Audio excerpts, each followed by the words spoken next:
बचपन का सबसे बड़ा सपना क्या होता है? कभी आसमान में उड़ना, कभी इंद्रधनुष को छू लेना, कभी तारों को अपनी मुट्ठी में भर लेना। और जब बात आती है चांद की, तो हर बच्चा उसकी चमकदार सतह को देखकर यही सोचता है, काश मैं चांद पर जा पाता। गप्पू भी ऐसा ही एक बच्चा था। वह बहुत शरारती, बहुत जिज्ञासु और थोड़ा सा आलसी भी था। पढ़ाई में उसका मन कम लगता, लेकिन सपनों की उड़ान में उसका कोई मुकाबला नहीं था। रात होते ही जब चांद निकलता, गप्पू अपनी छत पर जाकर घंटों उसे निहारता। कभी उसे लगता कि चांद के चेहरे पर झुर्रियां हैं, तो कभी लगता कि वहां खरगोश बैठा है। और एक दिन गप्पू ने ठान लिया, अब तो मुझे चांद की सैर करनी ही है। यही से शुरू होती है गप्पू की अद्भुत, मजेदार और रोमांचक यात्रा। गप्पू एक छोटे से कस्बे का रहने वाला बच्चा था। उसकी आंखों में हमेशा चमक रहती, जैसे हर पल कोई नई खोज करनी हो। स्कूल में शिक्षक उसे अक्सर कहते, गप्पू बेटा, जरा ध्यान से पढ़ाई करो, सपनों में जीने से कुछ नहीं होगा।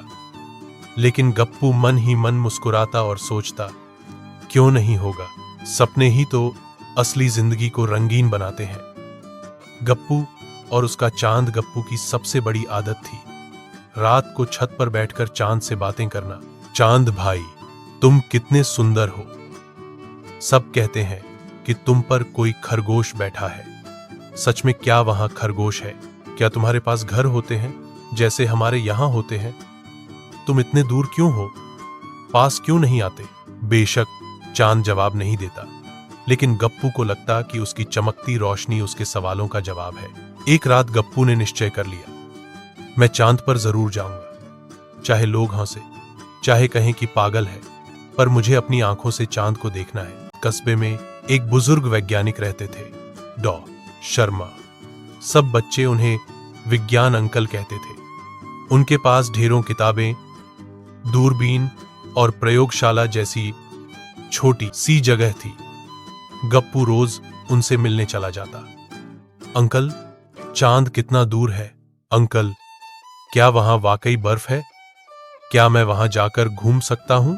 शुरू में अंकल मुस्कुराकर टाल देते, लेकिन गप्पू की जिज्ञासा देखकर उन्होंने एक दिन कहा, ठीक है गप्पू, अगर तुम वाकई चांद पर जाना चाहते हो तो मेहनत करनी होगी, पढ़ाई करनी होगी, विज्ञान सीखना होगा और सबसे जरूरी एक अंतरिक्ष यान बनाना होगा। गप्पू की आंखों में चमक आ गई। यान बनाएंगे और चांद पर जाएंगे। गप्पू ने पढ़ाई में थोड़ा बहुत ध्यान देना शुरू किया। उसने चांद और अंतरिक्ष से जुड़ी किताबें पढ़ी। शर्मा अंकल ने उसे रॉकेट का मॉडल बनाना सिखाया। वो बोतल, पाइप, गुब्बारे और पुराने डिब्बों से छोटे छोटे रॉकेट बनाकर उड़ाने की कोशिश करता।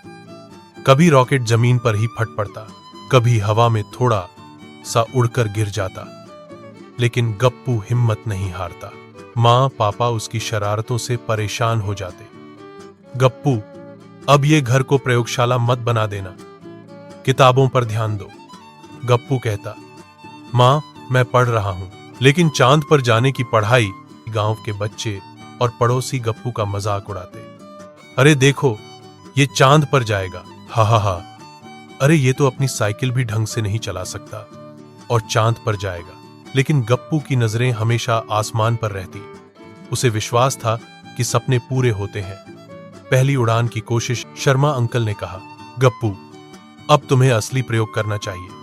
चलो एक छोटा सा पंखों वाला यान बनाते हैं। उन्होंने मिलकर एक बड़ा रॉकेट जैसा खिलौना बनाया। उसमें पानी, हवा और थोड़ी सी रासायनिक शक्ति भरकर उसे आसमान की ओर छोड़ा। धड़ाम, रॉकेट उड़ा और जोर से धमाके के साथ पास के तालाब में जा गिरा। गांव के सारे बच्चे हंस पड़े। यही है तुम्हारा चांद वाला रॉकेट? गप्पू थोड़ी देर उदास हुआ, लेकिन फिर बोला, हंसो मत, असली उड़ान अभी बाकी है। गप्पू का सपना गहरा होता गया।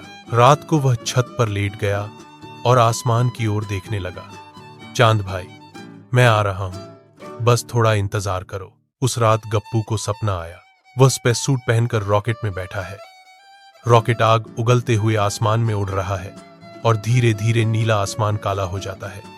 सामने तारे झिलमिलाते हैं और सफेद चांद चमक रहा है। गप्पू की धड़कन तेज हो गई। सपना टूट गया, लेकिन उसने मन ही मन कहा, अब यह सपना हकीकत बनेगा। गप्पू ने अब ठान लिया था कि चाहे जो हो जाए वह चांद तक जरूर जाएगा। सपना तो उसने देख लिया था, लेकिन अब उसे सच करने का समय आ गया था। बड़ा रॉकेट बनाने की तैयारी। शर्मा अंकल ने गप्पू से कहा, बेटा, छोटे छोटे प्रयोग तो तुमने कर लिए, अब हमें कुछ बड़ा बनाना होगा, पर याद रखना यह आसान काम नहीं है। गप्पू ने सिर हिलाकर कहा, अंकल, मैं तैयार हूं। दोनों ने मिलकर कई हफ्तों तक काम किया। पुराने ड्रम, पाइप, मोटर के हिस्से, बिजली की तारें और गांव के कबाड़ से जो भी सामान मिल सकता था सब इकट्ठा किया गया। एक बड़ा लोहे का ढांचा तैयार हुआ। उसके नीचे मोटर और ईंधन के डिब्बे लगाए गए। ऊपर की तरफ एक छोटा सा केबिन बनाया गया जिसमें गप्पू बैठ सके। अंदर ऑक्सीजन के सिलेंडर भी लगाए गए ताकि गप्पू सांस ले सके। गांव के लोग दूर से यह सब देखते और हंसते, अरे ये तो सचमुच पागल हो गया है, चांद पर जाने का नाटक कर रहा है। लेकिन गप्पू किसी की परवाह नहीं करता। आखिरकार वो दिन आ ही गया। रात का समय चुना गया ताकि कोई और परेशान न हो। आसमान में तारे चमक रहे थे और बीचों बीच गोल चांद दमक रहा था। गप्पू ने खास कपड़े पहने जो उसके लिए एक तरह का स्पेस सूट था। मां ने प्यार से उसका माथा चूमा और कहा, बेटा, संभल कर जाना, हमें यकीन है कि तुम कुछ बड़ा करोगे। गप्पू ने हाथ जोड़कर माता पिता से आशीर्वाद लिया। शर्मा अंकल ने सारा इंतजाम देखा। सब कुछ तैयार था। गप्पू, अब बस एक बटन दबाना है और यह रॉकेट उड़ान भर लेगा। लेकिन ध्यान रखना, वहां ऊपर सब नया और अजीब होगा। डरना मत। गप्पू ने मुस्कुराकर कहा, डरने का नाम ही नहीं अंकल, मैं तो चांद से मिलने जा रहा हूं। गप्पू रॉकेट के छोटे से केबिन में बैठ गया। उसने बेल्ट बांधी और हेलमेट पहना। शर्मा अंकल ने काउंटडाउन शुरू किया। 10, 9, 8, 7। गांव के बच्चे दूर से ये सब देखते हुए चिल्ला रहे थे, गप्पू, गप्पू, चांद पर से हमारे लिए मिठाई लाना। 6, 5, 4, 3, 2, 1। इग्निशन। धड़ाम, धड़ धड़ धड़ धड़ धड़। रॉकेट जोर से कांपने लगा। आग और धुआं निकलने लगा और देखते ही देखते वह आसमान की ओर उड़ चला। गांव वाले चौंक गए। अरे, ये तो सचमुच उड़ गया। गप्पू का दिल तेजी से धड़क रहा था। पहले रॉकेट बहुत हिल रहा था। उसे लगा जैसे रोलर कोस्टर पर बैठा हो। लेकिन धीरे धीरे रॉकेट बादलों को चीरता हुआ ऊपर चला गया। खिड़की से झांककर उसने देखा, नीचे धरती छोटी होती जा रही है। पहले गांव, फिर शहर, फिर पहाड़ और नदियां, और धीरे धीरे पूरी धरती नीली सी गोल गेंद की तरह नजर आने लगी। गप्पू चिल्लाया, वाह, ये तो कमाल है, धरती कितनी सुंदर है। उसने खुद से कहा, लोग कहते हैं सपने सच नहीं होते, लेकिन देखो, मैं सचमुच अंतरिक्ष में हूं। थोड़ी देर बाद गप्पू को अजीब सा लगा। उसका शरीर ऊपर नीचे उड़ने लगा। अरे, ये क्या हो रहा है? फिर उसे याद आया, अंकल ने बताया था कि अंतरिक्ष में गुरुत्वाकर्षण बहुत कम होता है, इसीलिए वहां चीजें तैरने लगती हैं। गप्पू मजे से इधर उधर उड़ने लगा। उसने पानी की बोतल निकाली तो पानी छोटे छोटे गोल बुलबुले बनकर हवा में तैरने लगा। गप्पू ने हौंसते हुए उन बुलबुलों को मुंह से पकड़ कर पी लिया। वाह, ये तो मजेदार है। तारों के बीच गप्पू खिड़की से बाहर देखकर गप्पू की सांसें थम गईं। चारों ओर अनगिनत तारे चमक रहे थे, जैसे किसी ने काले आसमान पर लाखों हीरे बिखेर दिए हों। वह सोचने लगा, धरती पर लोग सोचते हैं कि तारे छोटे छोटे हैं, लेकिन यहां से तो ये सब कितने पास और चमकदार लगते हैं। अचानक एक टूटता तारा उसकी आंखों के सामने से गुजरा।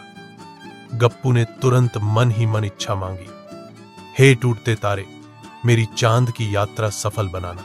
चांद नजदीक आता है। धीरे धीरे गप्पू का रॉकेट चांद की ओर बढ़ने लगा। अब चांद खिड़की से और बड़ा दिखाई दे रहा था। उसकी सतह ऊबड़ खाबड़ थी, जैसे किसी ने उस पर गड्ढे बना दिए हों। गप्पू हैरान होकर बोला, तो ये है चांद का असली रूप। वाह, कितना रहस्यमयी है। उसका दिल खुशी से भर गया।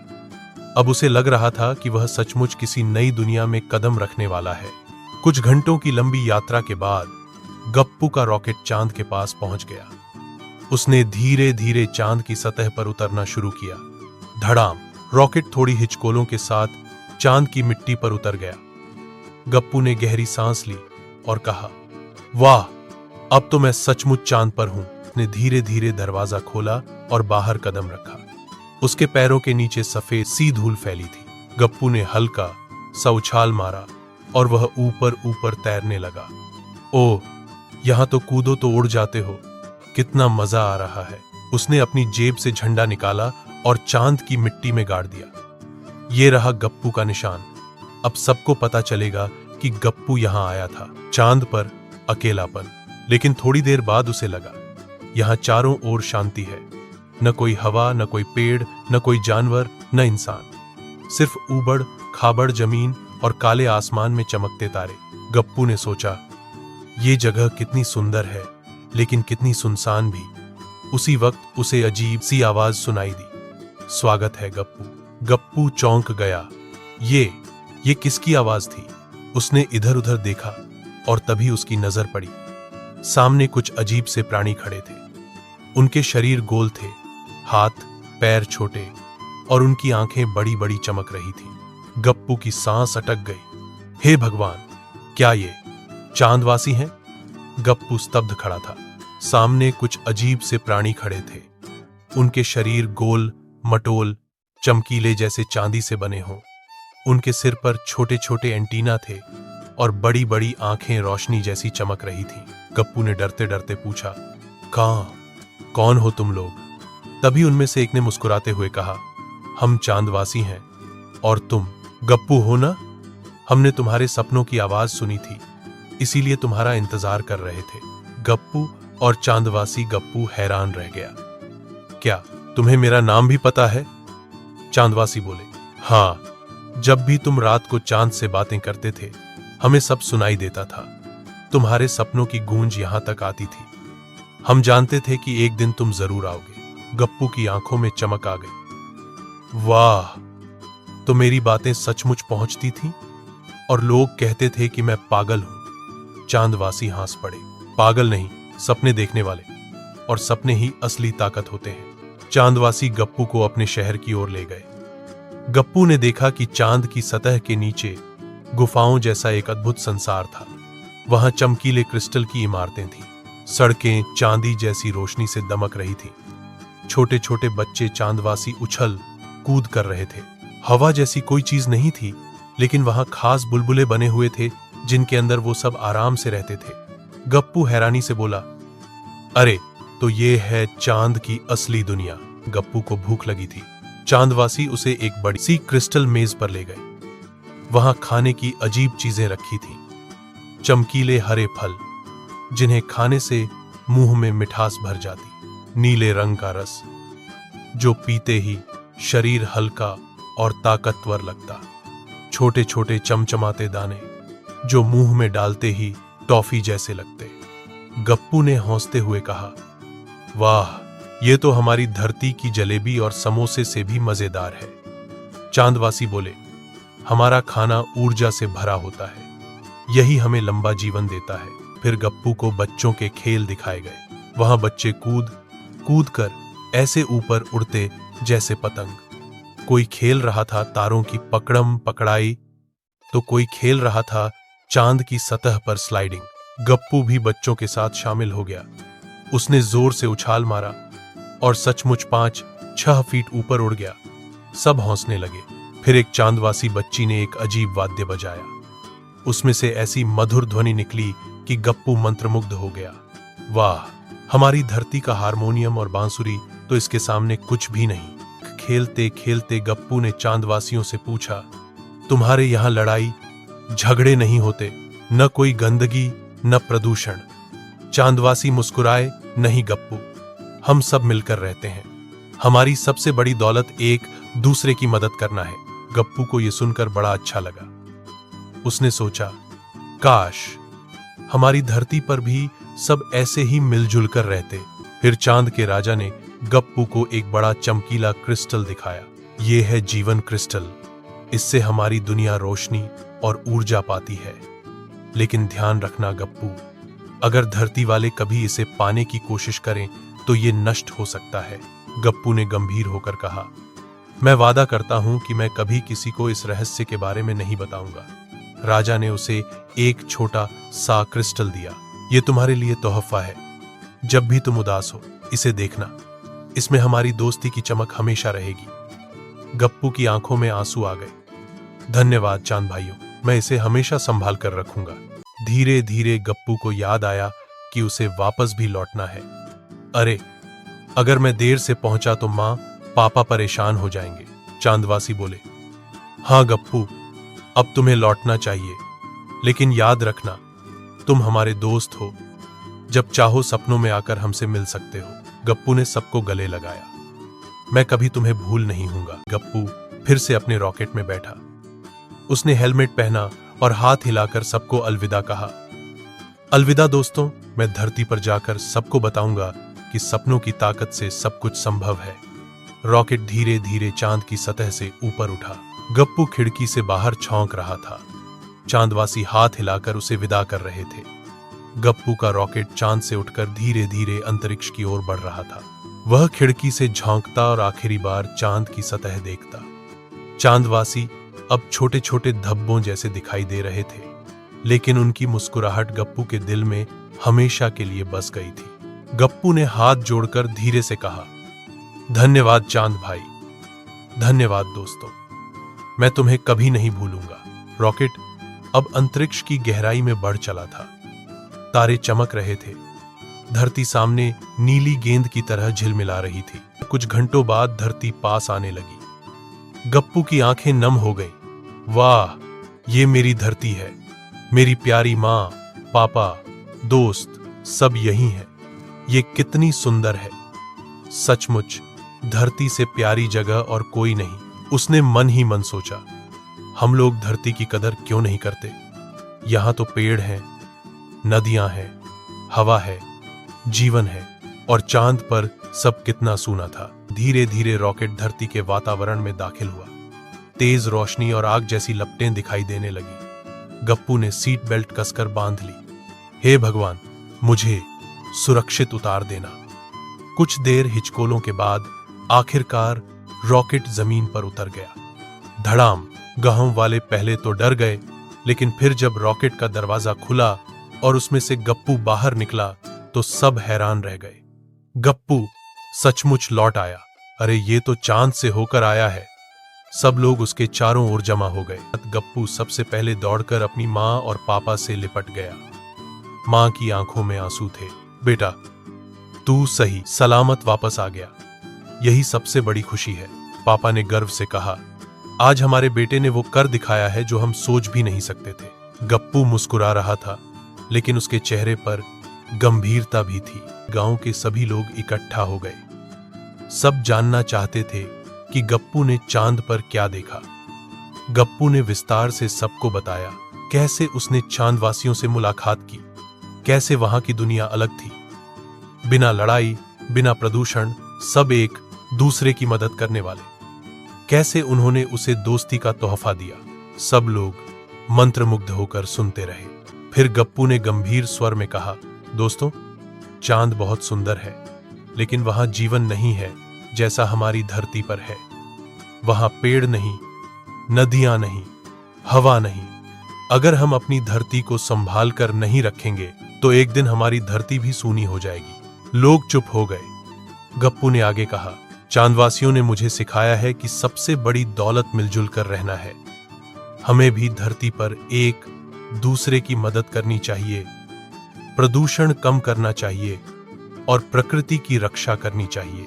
फिर गप्पू ने अपनी जेब से वो छोटा सा क्रिस्टल निकाला जो चांद के राजा ने उसे दिया था। वह चमक रहा था जैसे उसमें पूरी आकाशगंगा कैद हो। ये मेरे लिए सिर्फ पत्थर नहीं, बल्कि दोस्ती और सीख का प्रतीक है। जब भी मैं इसे देखूंगा मुझे याद आएगा कि सपने सच हो सकते हैं, लेकिन हमें अपनी धरती का ख्याल भी रखना चाहिए। बच्चे खुशी से ताली बजाने लगे। गप्पू भैया, हमें भी अपने सपने पूरे करने हैं। गप्पू की नई जिंदगी। उस दिन के बाद गप्पू बदल गया। वो अब पहले जैसा शरारती और आलसी नहीं रहा। अब वो पढ़ाई में भी मेहनत करने लगा। विज्ञान, गणित और खासकर पर्यावरण की रक्षा पर ध्यान देने लगा। वह गांव के बच्चों को कहानियां सुनाता। सपनों से डरना नहीं चाहिए, अगर हिम्मत हो तो वो सच हो सकते हैं। गांव वाले भी उसे सम्मान से देखते। ये है हमारा गप्पू, जिसने चांद की सैर की। गप्पू हर रात छत पर जाता, चांद की ओर देखता और मुस्कुराकर कहता, धन्यवाद दोस्तों, मैंने वादा निभाया। अब मैं अपनी धरती की रक्षा करूंगा। चांद की रोशनी जैसे जवाब देती, हमेशा चमकते रहो गप्पू, सपनों को सच करने वाले कभी हारते नहीं। अंतिम संदेश गप्पू की यात्रा हमें यह सिखाती है। 1. सपनों की उड़ान असंभव को संभव बना सकती है। 2. मेहनत और जिज्ञासा से हर सपना पूरा किया जा सकता है। 3. धरती से सुंदर और अनमोल कोई जगह नहीं। 4. हमें मिलजुल कर रहना चाहिए और अपनी प्रकृति की रक्षा करनी चाहिए।